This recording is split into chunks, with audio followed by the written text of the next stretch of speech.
Anxiety disorders are the most common mental illnesses in the U.S. and affect over 40 million adults. Today, my guest on the Thin Thinking podcast is none other than Stephen Diamond, the famed magician known for his participation in the Tiger King series. Steve is now a master coach, helping many people who struggle with different forms of anxiety recover and find a new path forward with his innovative approach. So join me as Stephen walks us through his compelling life story and journey with healing his own anxiety and OCD, and found his calling in helping others, as well as doable tools that we can use every day to help us manage anxiety. So put your feet up and come on in.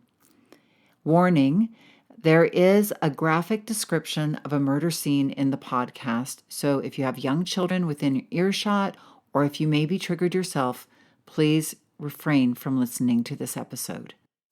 Did you know that our struggle with weight doesn't start with the food on your plate or get fixed in the gym? 80% of our weight struggle is mental. That's right. The key to unlocking long-term weight release and management begins in your mind. Hi there, I'm Rita Black. I'm a clinical hypnotherapist, weight loss expert, best-selling author, and the creator of the Shift Weight Mastery process. And not only have I helped thousands of people over the past 20 years achieve long-term weight mastery, I am also a former weight struggler, carb addict, and binge eater.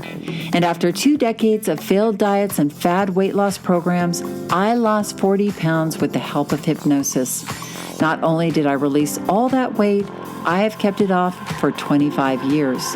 Enter the Thin Thinking podcast, where you too will learn how to remove the mental roadblocks that keep you struggling. I'll give you the thin thinking tools, skills, and insights to help you develop the mindset you need, not only to achieve your ideal weight, but to stay there long term and live your best life. Hello, all of our podcast friends from all over the world. Take a nice deep breath in and just be present with me here for a moment. Hello, welcome to your day, and thank you for having me in it. How are you? Well, I hope you're ready for my guest today, Mr. Steve Diamond, who has so many tasty tidbits, starting with his fascinating life story and leading us into some very actionable tools that we can use to calm the mind and body, both when we are under stress. So before I have Steve take it away, I want to remind you that there is a graphic description of a murder scene in the podcast. And if you have young children, or if you yourself think you might be triggered, just please refrain from listening. Stephen Diamond has performed magic and illusion for the past 3 decades around the world, appearing in England, Germany, Korea, Brazil, France, Chile, Argentina, Colombia, Puerto Rico, and dozens of other nations. And as he performed before large crowds, he left hidden his greatest secret. He suffers from obsessive-compulsive disorder. He reveals his story in a new book, OCD, A Life Among Secrets. Diamond knew he wanted to be a magician ever since his father took him to his first magic show at an amusement park at the age of 7. By the time he was 12, he was a hit on the corporate convention circuit, raking in hundreds of thousands per year. In high school, he was performing and touring his own 2-hour illusion show that included real lions and tigers.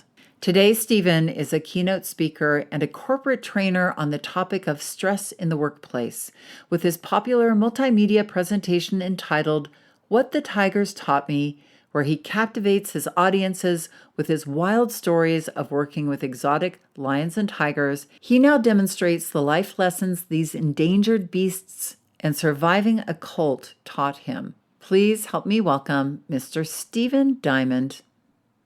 Well, hello, Mr. Stephen Diamond. I'm so happy to have you here on the Thin Thinking podcast. You're a popular man, and we're excited to have you here. Thank you so much, Rita. I appreciate it. I'm here live talking to you from Las Vegas. Where are you at?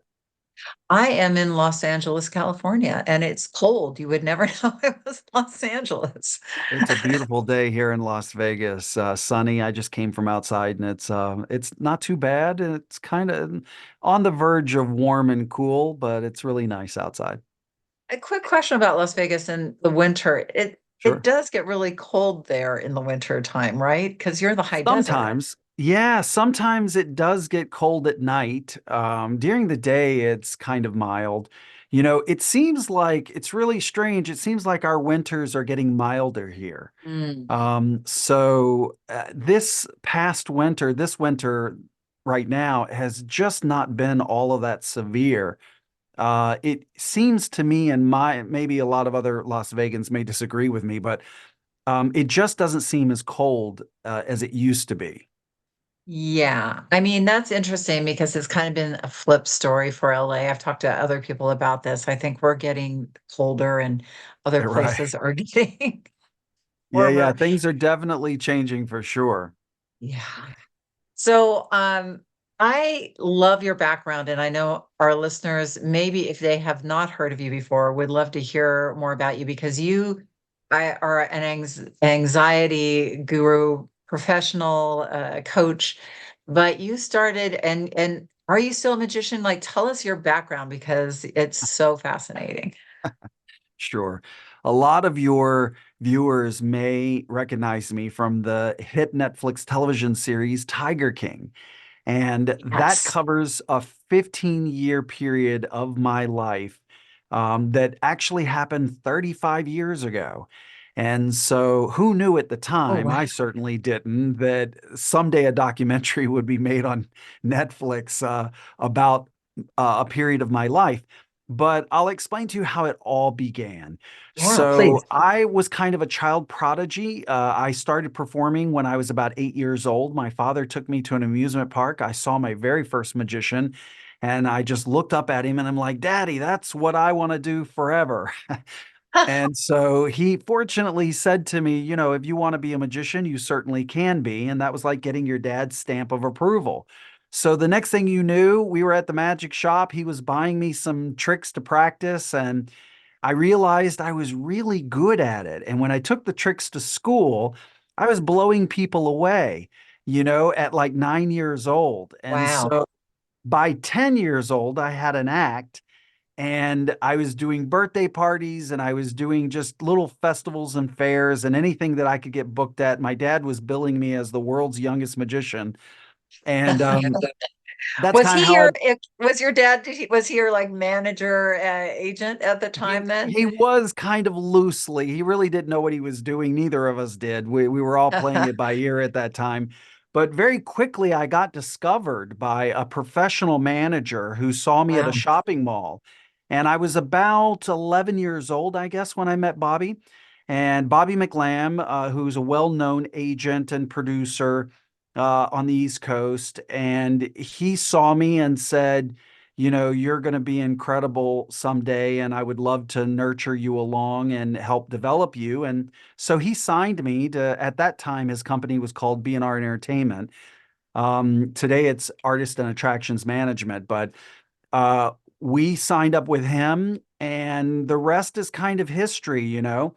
And we started performing at corporations, and I sort of started getting passed around from corporate event to corporate event because the corporations thought that it was really cool. There's this 12-year-old kid that was so Yeah. professional, had a professional polished act, and they'd never seen anything like it.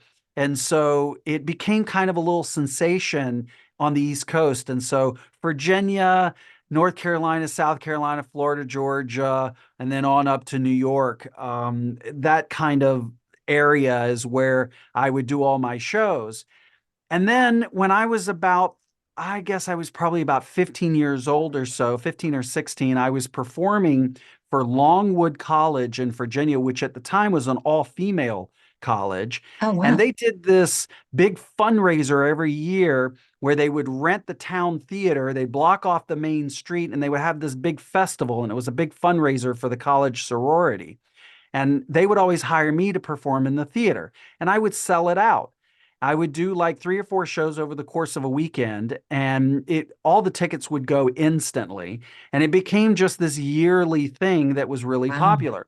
Well, one day the curtain went up, and there sitting in the front row was none other than Bhagavan Antle, who is in a Tiger King with me. The Yes, actual story is about him and his the cult that he had developed. And exactly. It's I, fascinating. yeah, I was a part of that. And of course, when you're in a cult, you don't know that you're in a cult.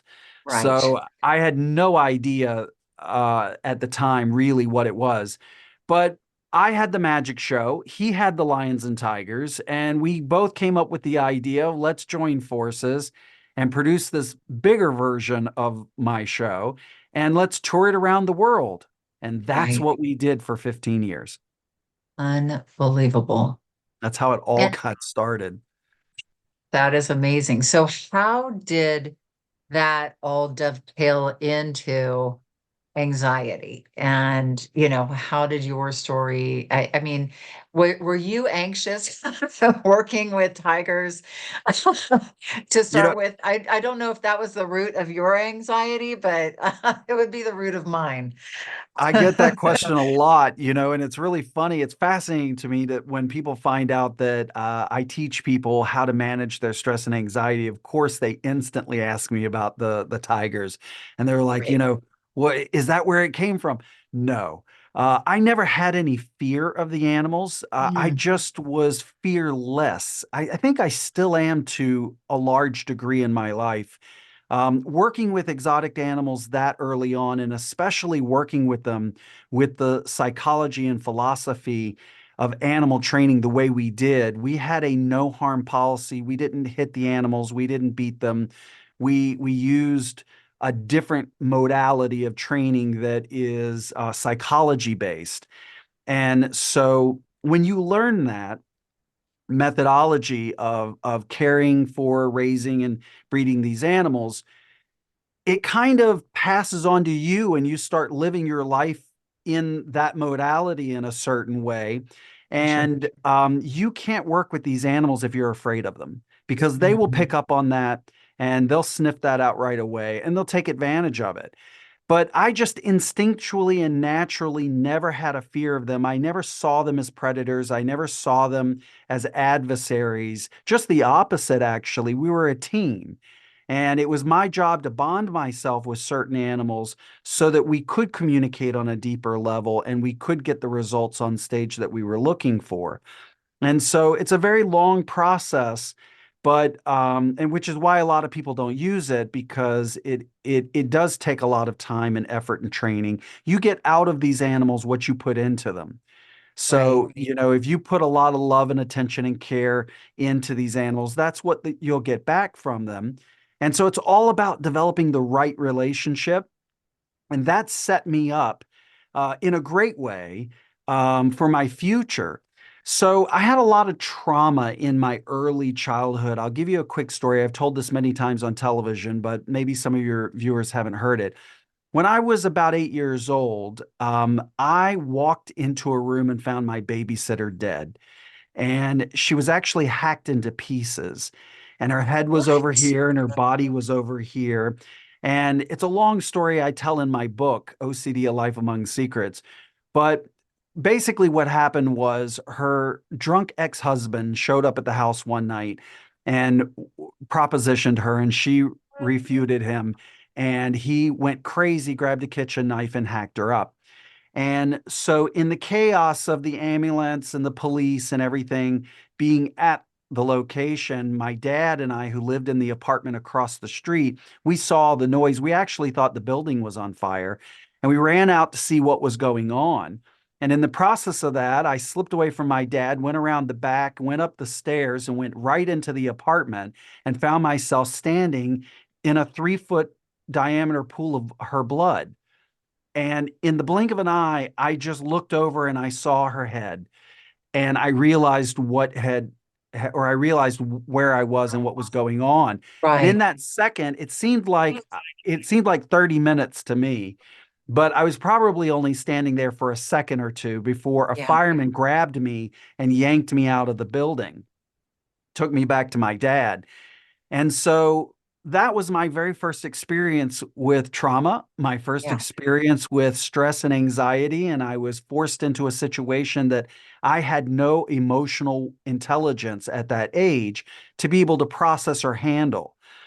And that kind of trauma that young sets you up for a lifetime of issues that you're going to have to deal with eventually. And of course, the people in my Facebook group hear me say quite a bit, if you don't deal with your issues will deal with you. And Mhm. the problem with that is that it gets to decide when, where, and how it's going to deal with you if you don't take care of it first. So Absolutely. that came back to haunt me in my later teenage years. And all of that at the time, I was dealing with Bhagavan and the cult and all of the animals, and I was touring around the world at the time. And so I began to have all of these emotional internal struggles inside of me that I just didn't have the emotional intelligence at the time to be able to process and handle, didn't know what to do with. And it manifested itself in an OCD way, obsessive compulsive disorder. And I Right. began checking and I began counting and I began worrying and overthinking and ritualizing and all kinds of different OCD related type modalities that I adopted and became as a coping mechanism, really, is what I was trying to do. I was trying to figure out how to deal with this beast, this deep, dark beast that was living inside of me. Many decades later, there would be a TV show on, I believe it was on Showtime, and it was called Dexter, and it was about a serial killer who worked Yeah. at the Miami Police Department. Do you remember that? And Yes, I do. he used to call the psychopath that lived in his head his dark passenger.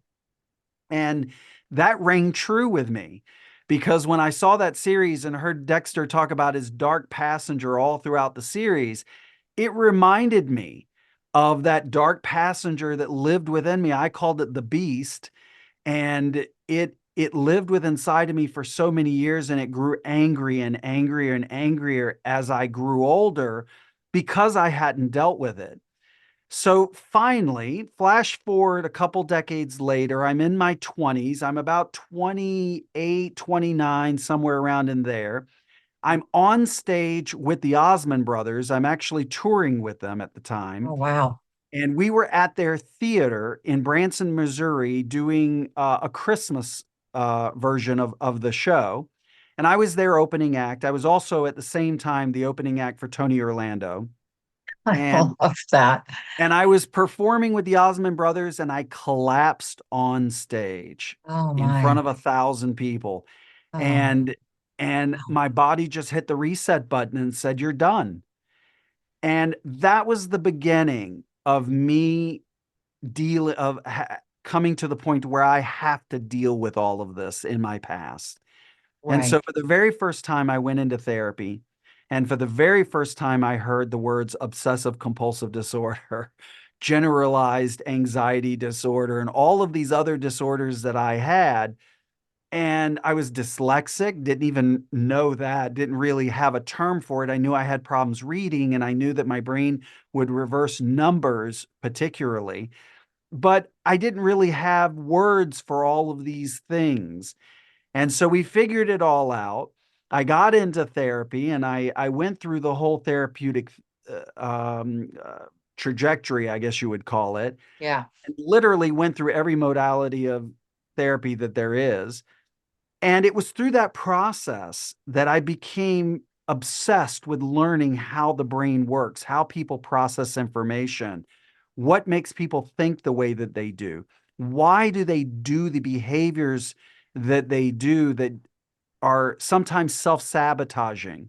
All of those kind of things. I became fascinated with how the mind works. So I began studying that. And what I realized was that I had actually created, unbeknownst to myself, I had created my own program, my own Hmm. way of figuring all of these things out and my own way of dealing with all of these things. And to my own surprise, these little tricks and tips that I had created were actually very effective.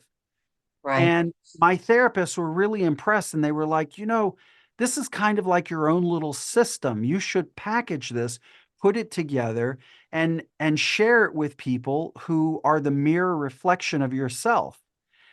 And that really resonated with me. So I wrote a book in 2003 called OCD: A Life Among Secrets. And it was about my journey as a magician who has all of these magical secrets. Right. But all of those were irrelevant because the secret that I was hiding that I wanted to share with no one was the emotional disaster of a human being that I was off stage. And I went to great lengths to hide it to from everyone. And when I wrote my book in 2003, it somehow got into the hands of Jane Pauley at NBC. Oh, And at the cool. time, Jane Pauley had a daytime talk show called The Jane Pauley Show. And she called me and said, I would love to do an episode with you and Howie Mandel. And I'd love for you guys to come on the show and tell your story, your individual stories. And I'm going to reveal to the world for the very first time that I have a diagnosis of bipolar. And Oh, so wow. when she did that, I flew to New York. We filmed the show. I also ended up on the Today Show. And the next thing I knew, I was getting tens of thousands of emails from people all over the world who had seen the show and they related to my story. And all of these emails had one common red thread that ran all the way through it. And it was, please help me. Mm, Can you please give me some advice? Help me, show me what to do. right. And I started realizing that people were looking to me for I'm a bonehead. I don't have any answers for anybody. I don't need to be teaching anyone or giving anyone any kind of advice.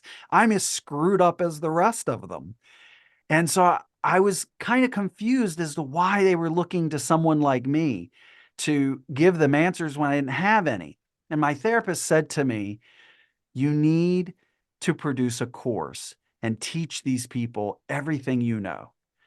And so I did. And in 2004, I released the very first version, which was an audio course. I actually have it right here. Um, this was the very first version of Life Skills Masterclass, and it was Oh, cool. called When Anxiety Attacks. And it was for you're going to laugh, and so are your viewers. They're going to laugh when they see a 4 CD audio set. CDs, what are those? No one even knows what they are anymore. I know I have a similar box of a set of my own Yeah. CDs that I can chuckle with you on this. But that's fantastic. And something that you're just saying that resonates, and I think probably resonates with my audience is that, who are you to be a teacher when like you think that, like, who am I to teach people? I don't have a degree in psychology. I don't have fancy letters behind my name, but you're further down the path of recovery than them. And people just want that immediacy with anxiety because they're so in pain. They just want the the flip of the switch. They want that access. They don't want to sit through months and months and years of therapy. They want to Mhm. be feel better now. They want the fastest path from point A to point B. Correct. And that's really what that course did was it answered every question that you're going to have. And that's how I built the course was what questions are these people asking? And I literally went through all of those emails that I got from the Jane Pauley show Mm, and just highlighted every question that I thought was a question that everyone would want to know the answer to. And that's how I built the original course. And so when I did, it's still for sale today. I still sell this on my website, the audio version uh-huh. on stephendiamond.com. And it's a great course. It still is as relevant today as it was all those years ago because the information is really powerful and it's just me sharing my story and teaching you what I learned in hopes that you may find something in there that resonates with you. And so Um, that's how it all began. And I'll tell you something that's really interesting. A lot of people don't realize this, but as a magician, I was uniquely preparing myself to do this later in life because as a magician, you have to learn how people process information in order to fool them. And so yes. I didn't realize that, when you're standing on a stage and you're sawing a lady in half, the audience sitting in front of you, they know that deep down inside, you're not really cutting this person in two. Yet, all the evidence is there before you that what you're seeing is actually happening. Right. So, in order for me to create that illusion, I have to become a master at fooling your senses, your sense of sight, your sense of hearing, your sense of smell, touch, taste. All of those play a part in convincing you that I'm really sawing this lady in half. And Yes. so I never realized it, but that experience and that training would really help me understand how people process information, why they think what they do, why they choose the behaviors that they do, all of those kind of things. And it uniquely positioned me in a way that gave me some expertise to be able to help these people understand that there's a very simple formula for changing your behaviors. And once you learn this simple formula, it allows you to effectively change anything in your life that you want to change for the Yeah. better. And that's what I do today. That's amazing. I have a question for you, a couple of questions. So one is, Absolutely. how have you seen, because I have seen in my own practice that, you started this all before the iPhone and the digital world. How do you Correct. see the world of the digital world, the social media, the access to information? How do you Mhm. see that impacting people's minds and their anxiety levels? Well, it's funny. I talk about this a lot in my speaking engagements. The Hmm. world is shifting. Hmm. And there is a new world order that is coming our way, whether you like it or not, whether you want it or not. It's happening. It's already happening. And we're beginning to feel the tension and the stress of change in our world. We all seem so divided right now in so many different ways, and we all feel the tension and we all feel the stress and the pressure of what's going on in our society today. And we start to view people who aren't like us or have different thoughts or opinions. We Hmm. start to view them in different ways, negatively, sometimes positively, sometimes. It's just this whole melting pot. And it seems like no one's getting along, and it seems like no one can afford anything. The housing market, the grocery store, gas tank, it's just affecting everyone negatively. And everyone's like, what's going to give? And what I've been explaining to people is that the pandemic was the catalyst for a shift, a Hmm. collective consciousness shift, because for the very first time, the world came to a complete stop. And for Hmm. the very first time, people had a moment, a breath, a pause in their life where they could actually think and they could actually feel and they could actually resonate with their own present moment awareness. And a lot of people have realized that the crazy train they were living, they needed to get off of. Hmm. And when you're on that crazy train and you're going down the track at a million miles a minute because you've got kids, you've got a wife, you've got a husband, you've got families to take care of, you've got pets, you've got Yeah. work, you've got all of these pressures and all of these responsibilities that you have, you're going down that track at a million miles a minute. And there's no real time to process, to think, to reflect, to meditate, to find your center. And the pandemic gave us all that collective breath, that sigh of relief where we could just sit and think about our lives for the very first time. And as a result of that, it has shifted the collective consciousness. And people are now realizing that working 40 hours a week just to pay your bills is an unsustainable lifestyle. Yeah. They're beginning to realize that there's more value in living than there is in working. And they're Hmm. beginning to realize that the trajectory that the world is on is just simply unsustainable. So something's got to change. And those changes have already been triggered and they've already began to occur. So all of the stress and the anxiety and the tension and the negativity that we're feeling in the world today is as a result of the changes that's happening for all of us. So we're in a transition period right now. And the next big change, just like what happened when the internet first came about back in the Yeah. 90s, we're about to undergo another massive shift right now with AI, artificial intelligence. Yes. Hmm. And that has already started. And that shift has already begun. So the world is in a flux right now, and it is ever evolving, it is ever changing. And there's going to be a lot of people, unfortunately, that are going to be left behind because they're not willing or too afraid to open their mind and embrace the new changes that are coming. They're going to plant their feet in concrete and go, nope, this is the way I am. I'm not going to change. And those are the people who are going to be left behind. And Yeah. so I encourage my followers to open their minds, embrace new technology, embrace new change. I was at a business function yesterday at a business mixer, and I was speaking to a lot of the members there, and they were asking me, what does the future look like? And the particular person that asked me about this was in his 80s. And I noticed that he reached in his pocket when it came time for me to exchange phone numbers with him. He reached in his pocket and pulled out a flip phone. Oh, I And love I it. and I asked him, I said, this guy's a CPA. He runs an accounting firm.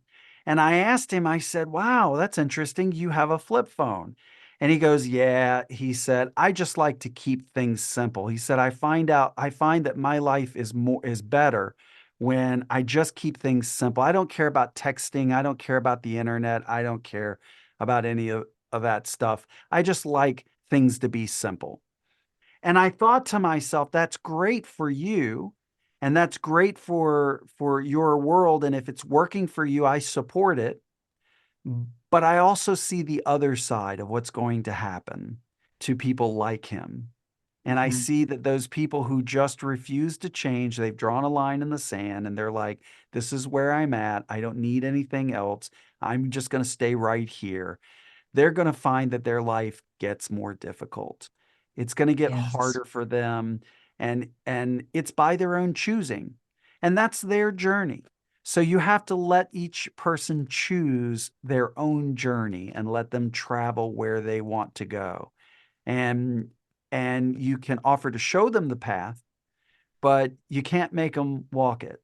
So you have to Right. let them, you just have to meet people where they're at and respect them, but there is going to be a cliff that a lot of people are going to fall off of because they're just refusing to walk across the bridge. They see the bridge, they know where the bridge is, but they're just refusing to walk across that bridge, either out of fear or confusion of because they don't understand that technology and they don't know what it is, and they don't know, they have a negative viewpoint of what is happening to the Yeah. world. And those are the people who are really going to suffer. And it's a shame, but it's a part of the evolution that needs to happen on planet Earth as a species in order for us to evolve and continue on. Yeah. I have so that's fascinating. And I know that a lot of people can get stuck in those worlds, right? And I know anxiety is kind of our brain is negativity biased, right? Like, and so Absolutely. it's so fascinating that, you're the master of illusion, and our brain is kind of the master of illusion because it will present, very false scenarios to us. And again, like you were saying with that man, it's like that was his reality. That was cool for him. It all worked good until it doesn't work good. Um, how does our inner communication with ourselves and other people, like how can that improve when we improve anxiety? And I don't even know if I'm asking this question right, but like, how does communication with others, with ourselves, how can we use communication to start to take steps towards improving or calming ourselves down or managing our anxiety? So that's a great question. The very first thing that I tell people is you need to learn to find your center. Hmm. Find your center and learn how to be present moment aware. Many years ago, I stopped living in the past and stopped living in the future. And I taught myself, because a mentor taught me, how to live in the present moment and how to focus on the here and now, because that's really all we can control. We can only control what is in front of us right here and now. Tomorrow hasn't happened. Yesterday doesn't matter. It's irrelevant.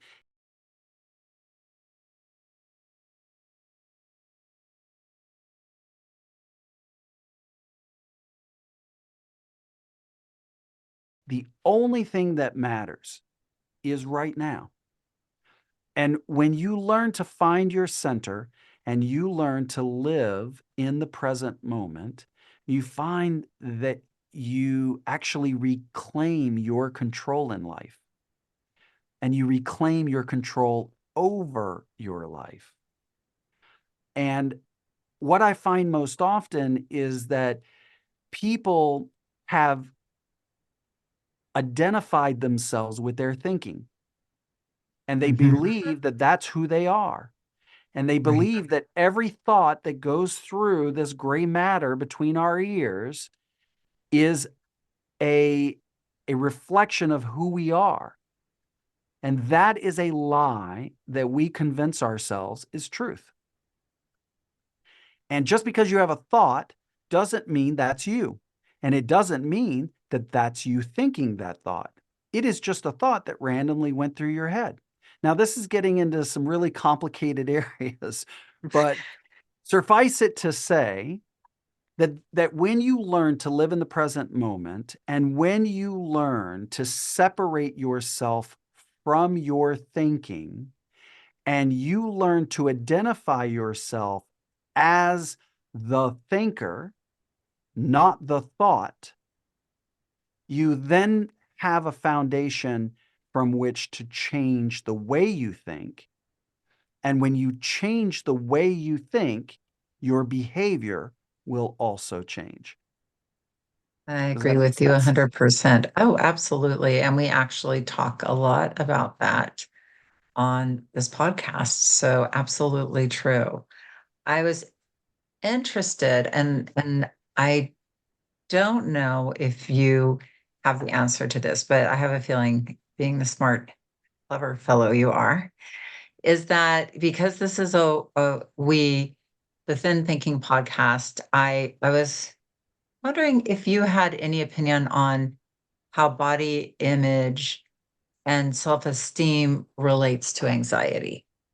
Absolutely. I mean, it all, addiction is addiction is addiction. What your addiction is irrelevant. It doesn't matter whether you're putting a needle in your arm or you're feeding your face with food. Mm-hmm. It's all related to your particular addictions. And so I always tell people, I've worked with tons of drug addicts over the years, and I've worked with tons of rape victims, war vets. I have a lot of war vets that I've dealt with, young people who have been deployed 2, 3, 4 times, and they Wow. come back with all of this post-traumatic stress disorder and everything. I work with a lot of those kind of people very successfully, showing them that thoughts become things And it all goes back to how you think and what your internal dialogue is. The way you see yourself in that mirror, whether you're fat, whether you're thin, whether you're somewhere in between, the way you see yourself in that mirror all goes back to what you think. Hmm. So when you learn to change your internal dialogue, you effectively reclaim control and allow yourself the ability to affect change in areas that you might not have been successful in the past. And so, really take a look at your internal dialogue. On my podcast, I have a whole episode about your internal dialogue. And you can, my podcast is called What the Tigers Taught Me. You can find it on Spotify, Apple, Google Play, anywhere that you get your podcasts. Just search Stephen Diamond, What the Tigers Taught Me, and it'll pop up. And that episode is really critical for a lot of reasons because your internal dialogue affects every cell in your being Hmm. because thoughts become things.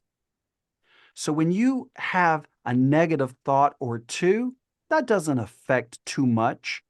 But when you have a consistent line of thinking that is negative, that affects everything, even down to a cellular level. So I always teach people that your thoughts are like commands. I'm a hypnotist. I Hmm. was a hypnotist from the age of 18 years old. I used it in my magic show. And in hypnosis, we have something called embedded commands, where you will embed a command in someone's subconscious. Let's say that you've hypnotized someone to help them sleep more, sleep better, or lose weight, or stop smoking, or something of those natures. When I'm talking to their subconscious, I'm embedding commands. I'm using words that are designed to trigger a certain way of thinking. Right. And we do that to ourselves every second of every day because Yes. every thought that you have is literally an embedded command for your brain. Your brain is listening and it's listening to what you're telling yourself, and it does what you tell it to do. So if your internal dialogue is all negative, well, guess what? Your brain is going to create negative situations for you. Now we can get even deeper in another conversation and talk about energy and frequency and vibration and how every thought is frequency and vibration that you're putting out there and how that affects your world. But for right now, just to keep things simple, let's just say that when you have a negative internal dialogue, your world is going to manifest in a negative way.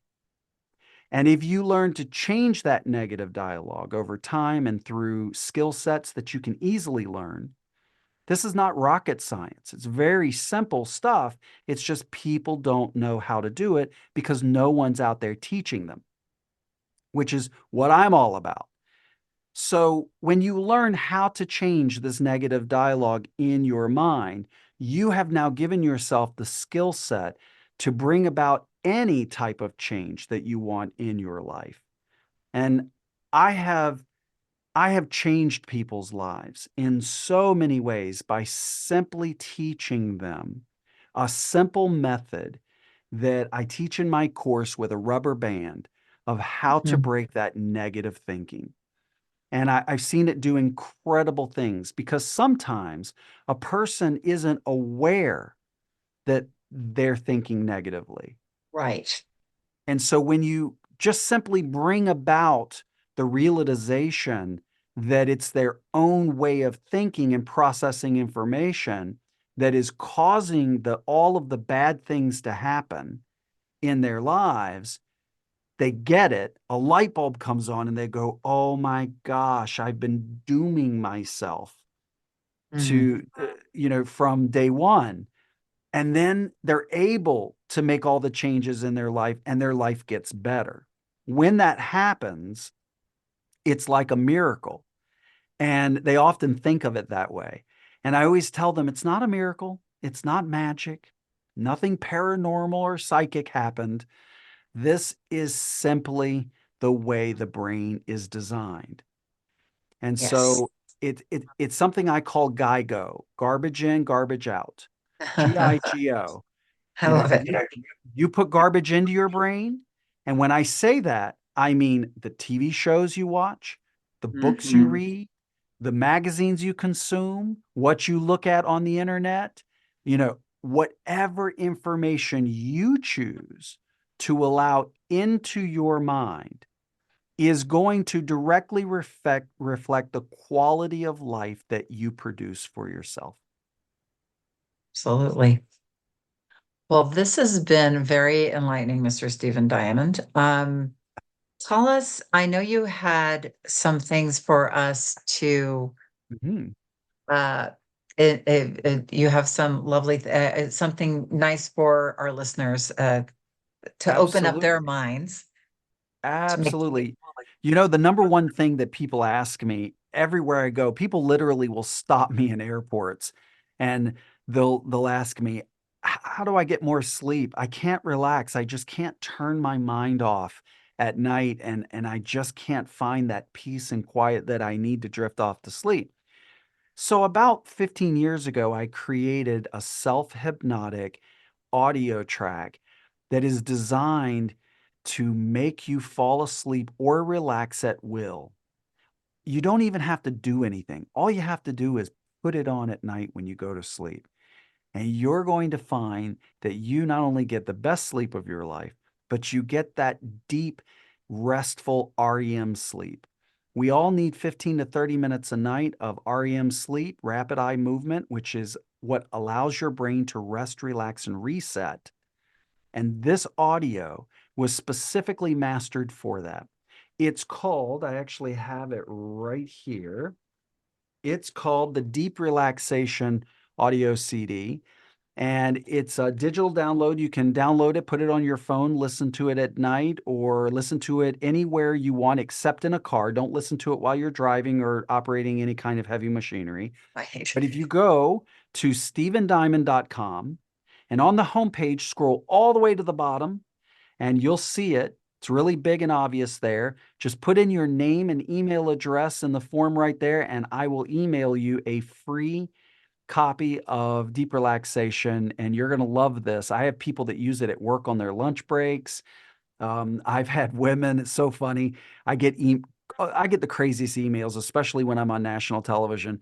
But I get women that send me emails that say, "I feel like we know each other because I go to sleep with you every night." it. And because I love every it. night they're listening to me Yeah. gently talk them into deep sleep, and it's really a great CD, and I'm sure your listeners will love it. Well, that's such a great gift. I can't wait to listen to it, and drift off to sleep and to a nice deep sleep. If there was just one, like step one for somebody to, that first step to take to manage anxiety or to start their path forward, what would that first step or first couple of steps be? It might surprise you, but the very first thing I always ask people to do is to make a commitment to themselves. Hmm. And the commitment is to release all fear, to let Wow. go of fear, because there are two things that will block you every step of the way: fear and forgiveness. You need to let go of fear and you need to forgive everyone that you perceive in your past as having harmed you or done something against you. When you release fear in your life and you just decide, I'm not going to be afraid anymore, I'm not going to let fear hold me back 1 second longer from achieving my maximum potential. And then you forgive all of those people and all those situations and events in your past that you feel like have damaged you in some way, you now create space in your life for new information because you've let go of all that baggage that you were carrying. And Yeah. so I think that is the place to begin. I think that's where I start my coaching clients when I'm coaching people who I have a lot of CEOs and executives and high powered, high pressured positions that I coach and mentor because they'll call me right before a big presentation or a big meeting and I'm so afraid of what I'm about to do because if it doesn't go well it could negatively affect so many other things. And I always tell them, make peace with letting go of the outcome. When you detach yourself from these outcomes in your mind that you think you have to have in order to get to the next place, you free yourself and you open up a world of possibilities that maybe you couldn't even see. And they will reveal themselves, they will present themselves to you, but only if there is space inside of you for that information to live. And that requires you letting go of fear and letting the forgiveness or giving forgiveness to all of those people and situations in your past. Let go of all of that. And then once you've let go of that, you now have this feeling of being lighter. You feel better. You feel lighter and more energized. And what that feeling really is space that you've created inside of you that you can now choose what new information you want to fill that space with. And Yeah. that is really the impetus for creating any kind of change in your life. Does I that make love it. sense? Oh, absolutely. I think forgiveness is huge for taking 100% responsibility for your life. And when you It's do that, mission it's like critical. creating a complete empty canvas to start creating something powerful. No question Thank, about it. thank you so much. This has been so wonderful and valuable, and I've loved talking to you, and I love your backdrop. And our listeners who aren't seeing what is behind he has a huge smiley face to the right of him. I So do. I love that. You know, Well, it's you're a it's special really person. designed, this backdrop that you're looking at, you notice right here, I have a neon sign that says live on the air, and then you Yeah. have the smiley face right here. What those are designed to do is subconsciously remind people to be present because Hmm. you're alive right now, and then to smile and enjoy the present moment. Yeah. Well, I have enjoyed all the present moments I've had with you, Stephen. Thank you. Thank you so much for being here on the Thin Thinking podcast. And we'll probably take you up on your coming back and talking to us about vibration and energy. That sounds great. I would Thank you. love it. Thank you so much for having me. Thank you so much, Stephen. And please make sure to grab that sleep self hypnosis off Stephen's website. The link is in the show notes. And thank you, listeners, for showing up week after week. If you are new to the show, do not hesitate to subscribe so that you can always have access to our show. Have a good week, and remember that the key, and probably the only key to unlocking the door of the weight struggle, is inside you. So keep listening and find it. You want to dive deeper into the mindset of long-term weight release? Head on over to www.shiftweightmastery.com. That's www.shiftweightmastery.com, where you'll find numerous tools and resources to help you unlock your mind for permanent weight release, tips, strategies, and more. And be sure to check the show notes to learn more about my book, From Fat to Thin Thinking: Unlock Your Mind for Permanent Weight Loss.